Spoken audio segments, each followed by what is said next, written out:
ଗତକାଲି ଶ୍ରୀଯୁକ୍ତ ସତ୍ୟପ୍ରିୟ ମହାନ୍ତି କହୁଥିଲେ ତାଙ୍କର ଅନୁଭୂତି।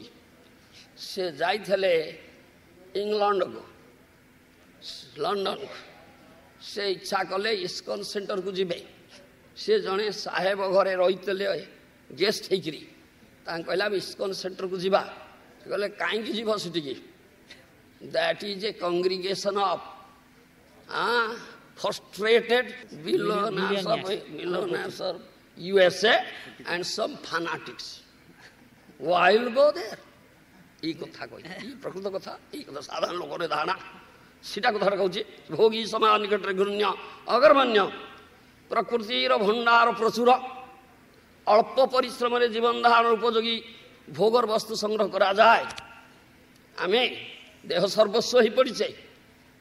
ଏ ଦେହଟାକୁ ଅଧିକରୁ ଅଧିକ ଉପଭୋଗ ଦେବା ପାଇଁ କେତେ ପରିଶ୍ରମ କରୁଛେ। ଯାହା କହନ୍ତି ଗର୍ଦ୍ଧବର ମତ ଆମେ କରି ପରିଶ୍ରମ ଗଧବାଇ କରୁଛେ ରାତି ଦିନ ଏ ଶରୀରଟାକୁ ଆହାର ଦେବା ପାଇଁ। ଏ ଶରୀର ଆହାର ଦରକାର ଅଛି ତ। ଶରୀରଟାକୁ ଯଦି ଆହାର ନ ଦେବ ତାହେଲେ କ'ଣ ହେବ? ଶରୀର କୃଶ ହେବ, କ୍ଷୀଣ ହେଇଯିବ, ମରିଯିବ। କିନ୍ତୁ ଶରୀର ଭିତରେ ଯେ ଆତ୍ମା ଅଛି ତାକୁ ତ ଅନେକ ଜାଣନ୍ତି ନା।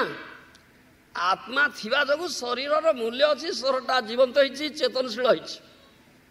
ଆତ୍ମା ଯେତେବେଳେ ଚାଲିଯାଏ ଶରୀରଟା ତ ଜଡ଼ ବସ୍ତୁ, ମୃତ କ୍ଲମ୍ପ ଅଫ୍ ଡେଡ୍ ମ୍ୟାଟର, ପଡ଼ି ରହେ ମୃତ ଶବ। ତେବେ ସେ ଆତ୍ମାର ଆବଶ୍ୟକତାଟା କ'ଣ? ଅନେକ ଜାଣନ୍ତି ନା ବା ଚିନ୍ତା କରନ୍ତି ନା। କାହିଁକିନା ଏ ଦେହ ଯାହା କହନ୍ତି ବଡିଲି କନସିପ୍ସନ୍ ଅଫ୍ ଲାଇଫ୍, ଦେହ ଧାରଣା ପ୍ରଚୁର ହେଇଛି ଆମର। ଆତ୍ମାର ଆବଶ୍ୟକତା, ଆତ୍ମାର ଖାଦ୍ୟଟା କ'ଣ? ଯଦି ଆତ୍ମାକୁ ଆମେ ଖାଦ୍ୟ ନ ଦେବା ତାହେଲେ ଆତ୍ମାର କ'ଣ ଅବସ୍ଥା ହେବ?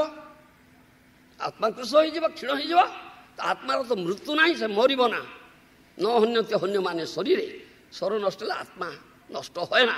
କିନ୍ତୁ ଆତ୍ମାର କ'ଣ ହେବ ନା ଇତର ଅଭିନିବେଶ ହେଇଯିବ। ଭଗବତ ଅଭିନିବେଶ ନ ହେଇ ଇତର ଅଭିନିବେଶ ହେଇଯିବ। ଏଇଟା ହେଇଯିବ। ଏ ହେଉଛି କଥାଟା। ସେଥିପାଇଁ କୁହାଯାଉଛି ଯେ ପ୍ରକୃତିର ଏ ପ୍ରଚୁର ପରିଶ୍ରମ, କଠିନ ପରିଶ୍ରମ କରୁଛେ ଦେହକୁ ଆହାର ଦେବା ପାଇଁ, ଦେହକୁ ଦେବା ପାଇଁ କେତେ କ'ଣ ନ କରୁଛେ ଆରାମ ଦେବା ପାଇଁ। ଆକାଶ ଚୁମ୍ବୀ ଅଟ୍ଟାଳିକା ତିଆରି କରୁଛେ, ଇଲେକ୍ଟ୍ରିସିଟି ଖଞ୍ଜୁଛେ, ଏସି କନେକ୍ସନ କରୁଛେ, ଆରାମ ମିଳିବ ନା କ'ଣ? ଗୋଡ଼ରେ ଚାଲିବା ନାହିଁ, କାର୍ ଦରକାର, ବଡ଼ି ଆରାମଦାୟକ କାର୍, ଏସି ଖଞ୍ଜା ହେଇଥିବ କାର୍ରେ। ଏଥିପାଇଁ ତ ପ୍ରଚୁର ପଇସା ହିଁ ଦରକାର। କିନ୍ତୁ ପଇସା ସେଥିପାଇଁ କଠିନ ପରିଶ୍ରମ କରି ରୋଜଗାର କରୁଛି, ପୁଣି ସେଥିପାଇଁ ଟ୍ୟାକ୍ସ ପଡ଼ୁଛି ନା। You have to pay tax. କିନ୍ତୁ are you paying tax for sunlight? ସୂର୍ଯ୍ୟ କିରଣ ପାଇଁ ତ ଟ୍ୟାକ୍ସ ଦଉନା। ସ୍ୱଦ ମିଳୁଛି ଆମକୁ।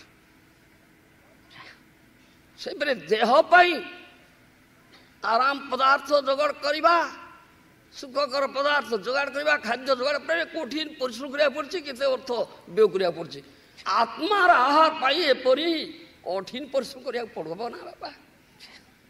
ଏଥିପାଇଁ ବିଶେଷ ପଇସା ଖର୍ଚ୍ଚ କରିବାକୁ କିଛି ପଡ଼ିବ ନା। ଆତ୍ମାର ଆହାର ଆମ ପାଖରେ ସ୍ୱତଃସ୍ଫୂର୍ତ୍ତ ଭାବରେ ରହିଛି। ଏଇ ମହାଜନଗଣ, ଭଗବାନଙ୍କର ପ୍ରିୟ ଭକ୍ତଗଣ, ଯାହା କହନ୍ତି ବ୍ୟାସ, ଶୁକଦେବ, ଦ୍ୱାଦଶ ମହାଜନ ଅଛନ୍ତି, ସ୍ୱୟମ୍ଭୁ, ନାରଦ, ଶମ୍ଭୁ, ଏବଂ ତାପରେ ପରବର୍ତ୍ତୀ ଯୁଗରେ ଆସୁଛନ୍ତି ତାକୁ ସପ୍ତ ଗୋସ୍ୱାମୀ, ଷଡ଼ ଗୋସ୍ୱାମୀ ଆସୁଛନ୍ତି, ସନାତନ ଗୋସ୍ୱାମୀ, ରୂପ ଗୋସ୍ୱାମୀ, ଜୀବ ଗୋସ୍ୱାମୀ ପ୍ରଭୃତି। ଏବଂ ତାପରେ ଆସୁଛନ୍ତି ଭକ୍ତି ବିନୋଦ ଠାକୁର, ତାପରେ ନରୋତ୍ତମ ଦାସ ଠାକୁର, ଭକ୍ତି ବିନୋଦ ଠାକୁର, ଏ ମହାଜନ ଅନେକ ଆସୁଛନ୍ତି। ଭକ୍ତି ସିଦ୍ଧାନ୍ତ ସରସ୍ୱତୀ ଗୋସ୍ୱାମୀ ମହାରାଜ, ଆମର ପରମାରାଧ୍ୟତମ ଗୁରୁଦେବ ଶ୍ରୀ ଶ୍ରୀମଦ ଏସି ଭକ୍ତି ବେଦାନ୍ତ ସ୍ୱାମୀ ପ୍ରଭୁପାଦ ମହାରାଜ, ଏମାନେ ଆତ୍ମା ପାଇଁ ପ୍ରଚୁର ଖାଦ୍ୟ ଆମ ପାଇଁ ରଖିଦେଇ ଯାଇଛନ୍ତି। ତାହା ହେଉଛି ଭଗବତ କଥା, ହରି କଥା। ଏ ହେଉଛି ଆତ୍ମାର ଖାଦ୍ୟ। ଏ ଆତ୍ମାର ଖାଦ୍ୟ, ଏ ଖାଦ୍ୟ ଯଦି ଆତ୍ମାକୁ ନ ଦେବା ତାହେଲେ ଆତ୍ମାଟାର ଅବସ୍ଥା କ'ଣ ହେବ? ସେଥିପାଇଁ କୁହାଯାଉଛି ଅଧିକ ଉତ୍ପାଦନ ନିମିତ୍ତ ଅକାରଣ ପରିଶ୍ରମର ପ୍ରୟୋଜନ ହୁଏ ନା। ବର୍ତ୍ତମାନ ଏପରି ପରିସ୍ଥିତି ହେଇଛି, ଅଳ୍ପ ପରିଶ୍ରମରେ ମଣିଷ ଜୀବନ ଧାରଣ କରିବା ପାଇଁ ଅସମର୍ଥ ହୋଇପଡ଼ିଛି। ସର୍ବତ୍ର ଅଭାବ ଅଭାବ ଅଭାବ ପରିଲକ୍ଷିତ ହେଉଛି। କାହିଁକି?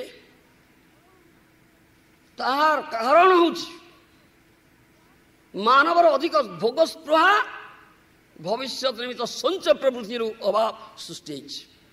ସାଧାରଣ ଉଦାହରଣ ଦେଲେ ବୁଝିବେ, ବସ୍ତାଏ ଚାଉଳ ଯଦି ରାସ୍ତାରେ ରଖି ଦିଆଯିବ, ପକ୍ଷୀଟିଏ ଆସିବ, ତାର ଯେତିକି ଦରକାର ସେତିକି ଖାଇ ଫୁର୍କିରି ଉଡ଼ି ପଳେଇବ। ଗୋରୁଟିଏ ଆସିବ, ଯେତିକି ଖାଇବା ଦରକାର ଖାଇକି ଚାଲିଯିବ। ମଣିଷ ଯଦି ଆସିବ, ଏ ବସ୍ତାଟାକୁ ଉଠା, ଚାଲେ ନେ, ବସ୍ତାକୁ ଉଠେଇବ। ଏ ହେଉଛି କଥା। ମାନବର ଅଧିକ ଭୋଗ ସ୍ପୃହା, ଭବିଷ୍ୟତ ସଞ୍ଚୟ ପ୍ରବୃତ୍ତିରେ ଅଭାବ ସୃଷ୍ଟି ହୋଇଛି। ଭୋଗରେ ଉନ୍ମତ୍ତ ଅସୁରଗଣଙ୍କ ଦ୍ୱାରା ପ୍ରପୀଡ଼ିତ ପୃଥିବୀ କ୍ରମେ କ୍ରମେ ଉତ୍ପାଦନରେ ଅକ୍ଷମ ହୋଇ ଅଧିକ ଅଭାବ ସୃଷ୍ଟି କରିବ। ଭାଗବତ ଚତୁର୍ଥ ସ୍କନ୍ଧରେ ପୃଥିବୀ ଦେବୀ ନିଜେ କହୁଛନ୍ତି କାହିଁକି ସେ ଖାଦ୍ୟ ଦେଉନାହାନ୍ତି। ଏ ପୃଥୁ ମହାରାଜଙ୍କୁ କହିଛନ୍ତି, ଅପାଳିତା ନା ଧୃତା ଚ ଭବଦ ଭୀର ଲୋକ ବାଳକେ ଚୋରି ଭୂତେ ଅଥ ଲୋକେ ହମ୍ ଯଜ୍ଞାର୍ଥ ଅଗ୍ରସମ ଔଷଧି। ହେ ପ୍ରିୟ ରାଜା, ଅଭକ୍ତ ନାସ୍ତିକଗଣ ଯେ କେବଳ ମୋ ଠାରୁ ଉତ୍ପନ୍ନ ହେଉଥିବା ଶସ୍ୟ ଭକ୍ଷଣ କରୁଛନ୍ତି ତା ନୁହେଁ, ମୋ ରକ୍ଷଣାବେକ୍ଷଣ ମଧ୍ୟ ଉପଯୁକ୍ତ ଭାବେ କରାଯାଉନାହିଁ। ରାଜା ବା ଶାସକ ଚୋର, ଖଣ୍ଟ, ତସ୍କର, ବଦମାସମାନଙ୍କୁ ଦଣ୍ଡ ନ ଦେବା ଦ୍ୱାରା ହିଁ ମୁଁ ଅବହେଳିତ ହୋଇଛି। ସେ ବଦମାସଗଣ ମୋର ଖାଦ୍ୟ ଶସ୍ୟ ସେମାନଙ୍କର ଇନ୍ଦ୍ର ତୃପ୍ତି ନିମନ୍ତେ ବ୍ୟବହାର କରୁଛନ୍ତି, ଯାହା ଯଜ୍ଞାର୍ଥେ ଉଦ୍ଦିଷ୍ଟ। ଯାହା ଯଜ୍ଞାର୍ଥେ ଉଦ୍ଦିଷ୍ଟ ତାହାକୁ ସେମାନେ ନିଜ ଇନ୍ଦ୍ର ତୃପ୍ତି ଦିଗରେ ବ୍ୟବହାର କରି ଚୋର, ଖଣ୍ଟ, ବଦମାସ ହେଉଛନ୍ତି। ତେଣୁ ଯଜ୍ଞାର୍ଥେ ଉଦ୍ଦିଷ୍ଟ ଖାଦ୍ୟ ଶସ୍ୟର ବୀଜକୁ ମୋର ଗର୍ଭରେ ଲୁଚେଇ ରଖିଛି। ଏ ଭାଗବତର କଥା, ସେଇ କଥା କୁହାଯାଉଛି। ତେଣୁ ଏ କଥାକୁ ଆମକୁ ବୁଝିବାକୁ ପଡ଼ିବ। ଏ ବାଣୀ, ଭାଗବତର ବାଣୀ, ଆମର ପରମାରାଧ୍ୟତମ ଗୁରୁଦେବ ଶ୍ରୀ ଶ୍ରୀମଦେ ଶ୍ରୀ ଭକ୍ତି ବେଦାନ୍ତ ସ୍ୱାମୀ ପ୍ରଭୁଜୀ ମହାରାଜ, ସେ ଭୋଗ ସର୍ବସ୍ୱ ରାଜ୍ୟ, ପାଶ୍ଚାତ୍ୟ ଜଗତ ଭୋଗ ସର୍ବସ୍ୱ, ପ୍ରଚୁର ଭୋଗ ଅଛି। ସେମାନେ ଏଇ ଭୋଗ ଜାଣନ୍ତି, ସର୍ବଟାକୁ ଜାଣନ୍ତି, କିଛି ଅନ୍ୟ କଥା ଜାଣନ୍ତି ନା। ଯାହା ସେଦିନ କହୁଥିଲେ, ତାଙ୍କ ଯେତେବେଳେ ପ୍ରଭୁପାଦଜୀ ମହାରାଜ ଗଲେ ଭଗବାନଙ୍କର ରାଧାକୃଷ୍ଣଙ୍କ ଫଟୋ ଦେଖିଲେ ଭଗବାନ, ସେ କହନ୍ତି କ'ଣ ଇଏ ଭଗବାନ ଯଦି ହୁଇ ଦ୍ୟାଟ୍ ଗାର୍ଲ ହୁଇଜ୍ ଭଗବାନ, ଭଗବାନ ସାଙ୍ଗରେ ସେ ଗାର୍ଲ ଗୋଟେ ବାଳିକା ଟିକେ ଅଛି ହବ।